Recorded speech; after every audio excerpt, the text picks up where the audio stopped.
कहते कहते hydrogen bomb एक तरह से फोड़ गए अपने ऊपर ही। वो कहते मैं लोकतंत्र बचाने नहीं आया, राहुल जी कहते हैं। लोकतंत्र को बर्बाद करने की तैयारी है क्या?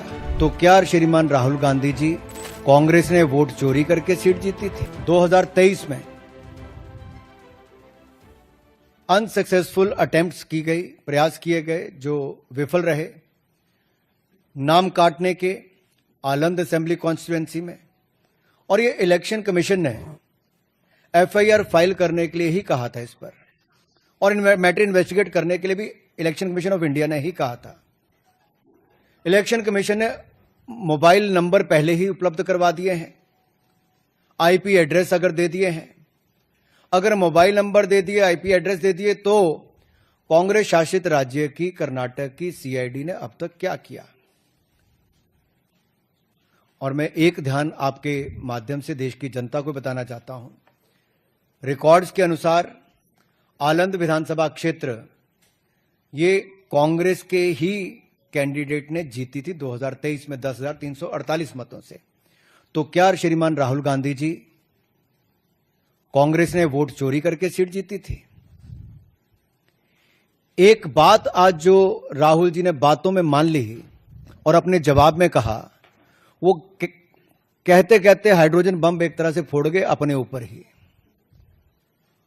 वो कहते मैं लोकतंत्र बचाने नहीं आया, राहुल जी कहते हैं। लोकतंत्र को बर्बाद करने की तैयारी है क्या? गलत निराधार आरोप बार बार संवैधानिक संस्थाओं पर लगाना, गलत निराधार आरोप बार बार इलेक्शन कमीशन ऑफ इंडिया पर लगाना, कभी ईवीएम पर प्रश्न चिन्ह खड़े करने, कभी वीवीपैट पर करना, कभी चुनावों के नतीजों पर करना, और कभी टूल किट के सहारे भारत के लोकतंत्र पर, संवैधानिक संस्थाओं पर प्रश्न चिन्ह खड़ा करना, क्या यह आदत सी बन गई है? क्या चाहती है कांग्रेस पार्टी? पूर्व प्रधानमंत्री इंदिरा गांधी जी सत्ता का दुरुपयोग करके, अफसरों का दुरुपयोग करके चुनाव जीती है तो कोर्ट उनको बाहर का रास्ता दिखाता है।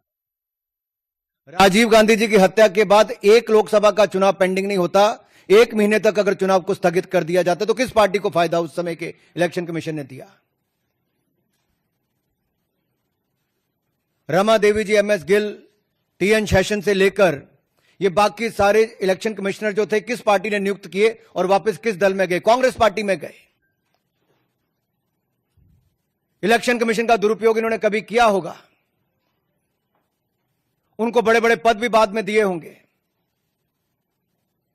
लेकिन अगर निष्पक्षता के साथ भारत का इलेक्शन कमीशन काम कर रहा है तो बार बार राहुल गांधी जी का प्रयास है कि लोकतंत्र पर प्रहार किया जाए, भारत के लोकतंत्र को कमजोर किया जाए, जनता को गुमराह किया जाए। और जिस तरह से बांग्लादेश, नेपाल में स्थिति बनती है, वैसे झूठ बोल बोल के वहां पे स्थिति पैदा कर दो देश में।